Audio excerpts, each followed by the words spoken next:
क्या हुआ आंटी? लगता है आपकी तबीयत ठीक नहीं है। मेरी बेटी सोनाक्षी ने दौड़कर हमारे पड़ोस वाले घर की मिसेज खन्ना को गिरने से बचाने से पकड़ते हुए कहा।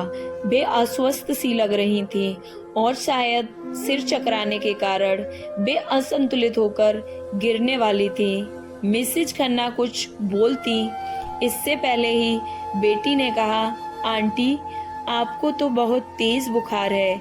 खन्ना अंकल कहाँ हैं? चलिए हम आपको अस्पताल ले जाकर डॉक्टर को दिखाते हैं। मिसेज खन्ना कुछ बोल ना सकी। उन्होंने अपने घर की ओर बस इशारा किया। इतने में ही खन्ना जी सोनाक्षी की आवाज सुनते ही अपने घर से तेजी से दौड़ते हुए बाहर आ गए। उन्होंने घबराई मुद्रा में पूछा, क्या हुआ? मैंने तो तुम्हें इस चबूतरे पर बैठा कर गाड़ी निकालने गया था।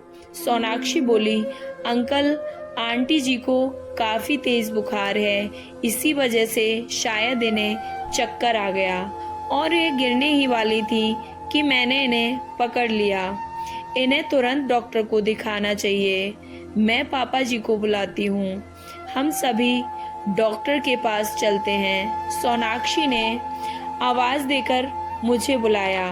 बाहर आने पर मैं सारी स्थिति को समझ गया था। मैंने सोनाक्षी से हमारे घर से पानी की बोतल और ग्लास ग्लूकोज लाकर मिसेस खन्ना को पिलाने को कहा। मैंने खन्ना जी से कहा, जब तक पानी लेकर आती है और मैं गाड़ी निकालता हूँ, तब तक आप भाभी जी का अच्छे से ध्यान रखिए। मैंने गाड़ी निकाली। खन्ना जी और सोनाक्षी मिसेज खन्ना को बीच में बैठाकर सहारा देते हुए पीछे वाली सीट पर बैठे। हम चारों गाड़ी से अस्पताल के इमरजेंसी विभाग में पहुंच गए।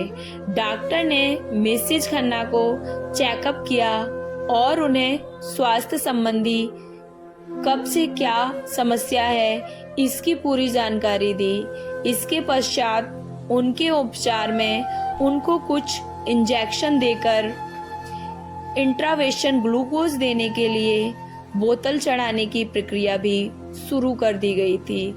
डॉक्टर के अनुसार मिसेज खन्ना को डिहाइड्रेशन हुआ था, इसलिए रिहाइड्रेट करने के लिए चिकित्सकीय देखरेख में उन्हें रखना और अस्पताल में ही रोकना अनिवार्य था।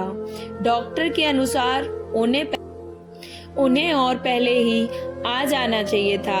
कभी कभी देरी होना घातक हो जाता है।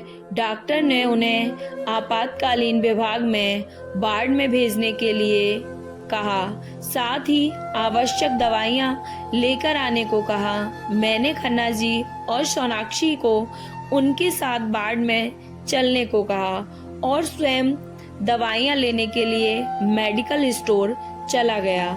डॉक्टर के द्वारा लिखी गई सभी दवाइयां मैं मेडिकल स्टोर से लेकर आ गया।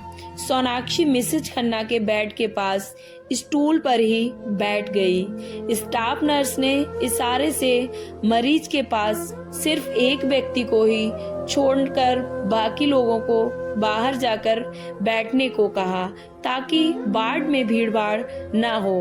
खन्ना साहब हमारे पड़ोसी थे। उनको और उनकी पत्नी को अपनी अमीरी पर बड़ा ही गर्व था। हमारे साथ वाले परिवारों से वे बातचीत करने में अपना अपमान समझते थे।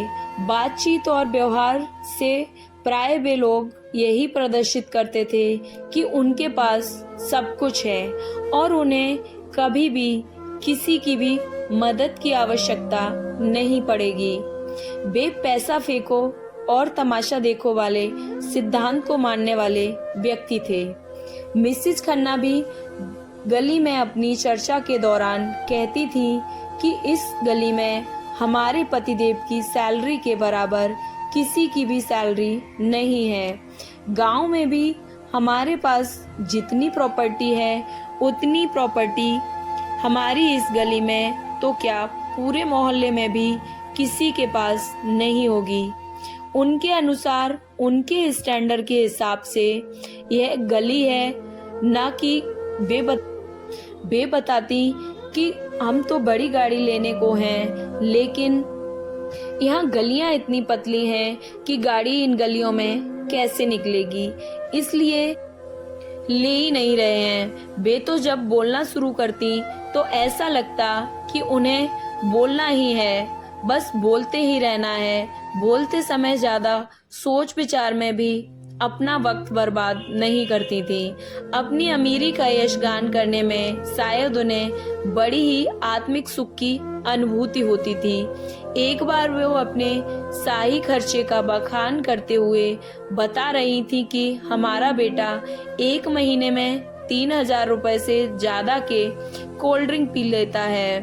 तब सोनाक्षी ने उनसे कहा, आंटी 10 रुपए प्रति बोतल के हिसाब से 3,000 की 300 बोतलें हुई।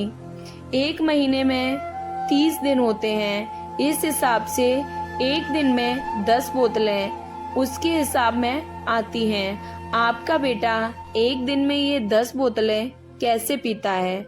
24 घंटे में कितने घंटे सोता है, कितने घंटे जगता है? 10 बोतल रोज खत्म करने के लिए उसने अपना क्या रूटीन तय किया होगा? बताइए ना। अगर वह इतना कोल्ड ड्रिंक पी लेता है तो यह उसके स्वास्थ्य के लिए भी तो बहुत ज्यादा ही हानिकारक है, नुकसानदायक है। और फिर योग गुरु स्वामी रामदेव जी तो कहते हैं कि ठंडा मतलब टॉयलेट क्लीनर। मिसेज खन्ना ने झूठ पकड़ने पर भी झेपना तो सीखा ही नहीं। ऐसे मौकों पर भी मुस्कुरा देते थे और अपने घर के अंदर घुस जाती थी। वैसे वे तो आसपास के लोगों से बात करने में भी अपनी प्रतिष्ठा के खिलाफ समझती थी। सामान्यतः किसी से बात करना भी तभी वो करती थी जब उन्हें अपनी सेखी मारनी होती थी। आसपास के लोग उनकी इस आदत से भली भांति परिचित थे, तभी तो वह अपनी हाँक रही होती थी, तो तब उनकी बात को कोई भी गंभीरता से नहीं सुनता था। मिस्टर खन्ना तो उनसे भी 4 कदम बढ़कर थे। वे शायद कहीं भी कभी भी किसी से भी बात नहीं करते थे। किसी के दुख सुख से भी उन्हें कुछ भी लेना देना नहीं था। अपने घर के बाहर निकलते समय या बाहर आते हुए घर में प्रवेश करते हुए वह किसी की तरफ भी आंख उठाकर देखना पसंद नहीं करते थे। किसी से मेल जोल का उन्हें कोई मतलब नहीं था।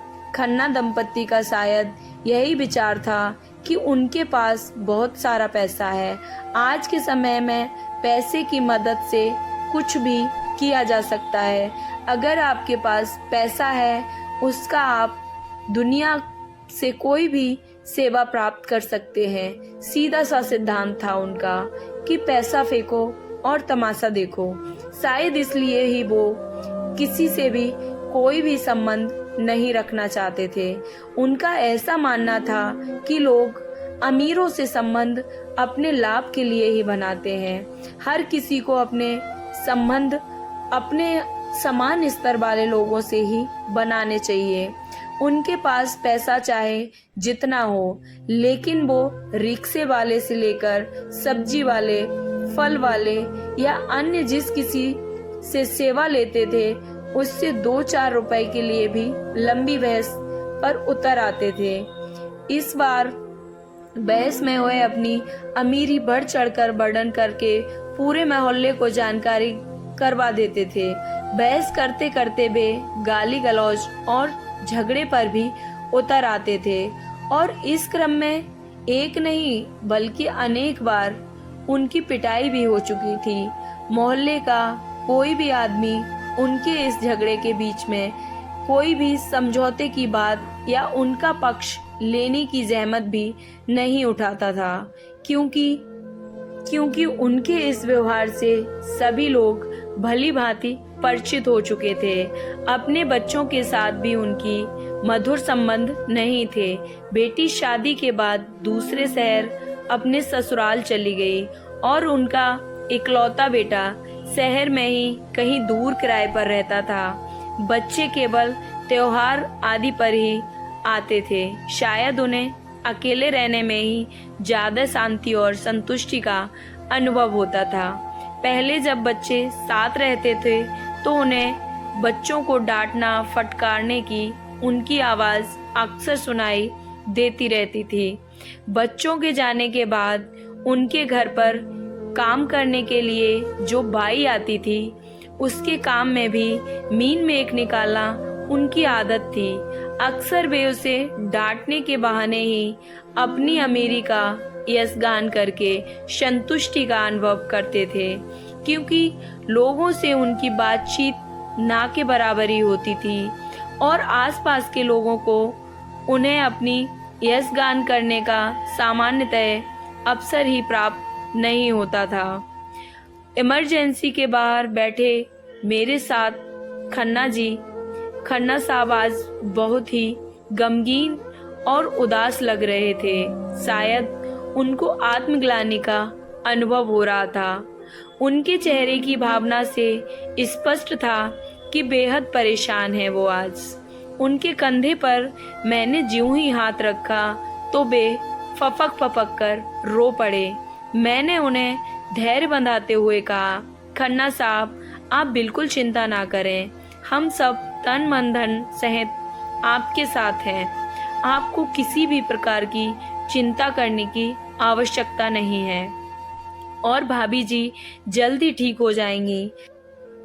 वैसे भी डॉक्टर कह रहे थे कि हम लोग उन्हें सही वक्त पर ले आए, देर हो जाना घातक हो सकता था। इतना सुनते ही वह फूट फूट कर रोते हुए कहने लगे, हम दोनों का व्यवहार आप लोगों के साथ मधुर नहीं रहा, लेकिन फिर भी आपने हमारी उन गलतियों की तरफ ध्यान न देकर हमारी इतनी मदद की है। इस समय आप लोग देवता की तरह हमारे रूखे व्यवहार को ध्यान में न लिए हुए हमारी सहायता में लग गए।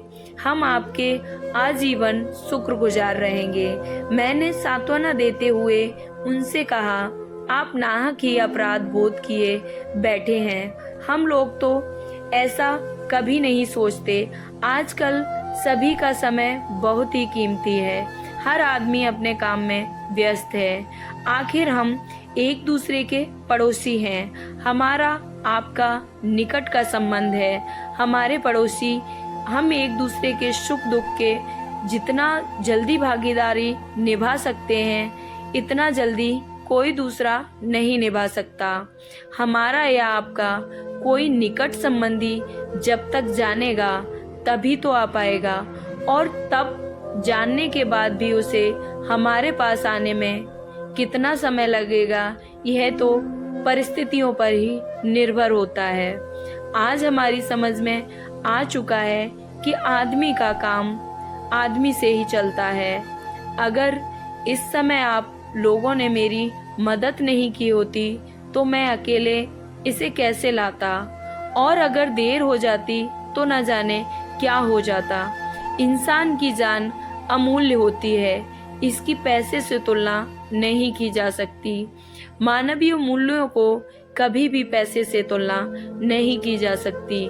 खन्ना जी के मन से पश्चाताप की ज्वाला शांत नहीं हो रही थी। मैंने उन्हें इस विषय से पूरी तरह निश्चिंत और शांतिपूर्वक धैर्य धारण कर पूरा ध्यान भाभी जी की ओर, उनके स्वास्थ्य की ओर लगाने को कहा।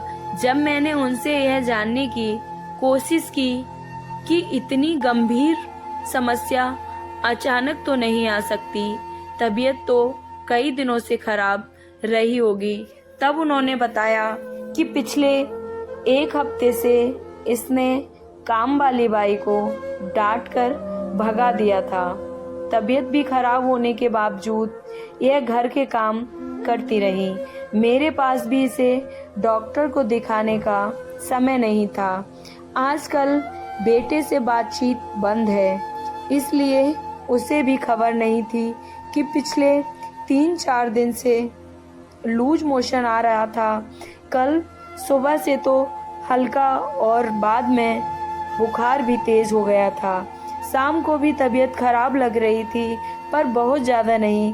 रात में करीब 2 बजे तबीयत कुछ ज़्यादा खराब सी होने लगी थी, लेकिन इतनी रात में ले जाना संभव नहीं लग रहा था। सवेरे तक तो जो हाल हुआ उसके हिसाब से इसे मैं अकेले कैसे लाता।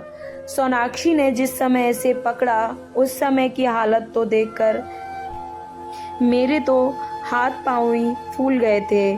आज मैं यह जान चुका हूँ कि सच्ची दौलत आपसी सहयोग संबंध ही है, बाकी ये धन संपत्ति सब झूठ है। स्टोरी अच्छी लगी हो तो प्लीज लाइक एंड सब्सक्राइब। जय श्री कृष्ण।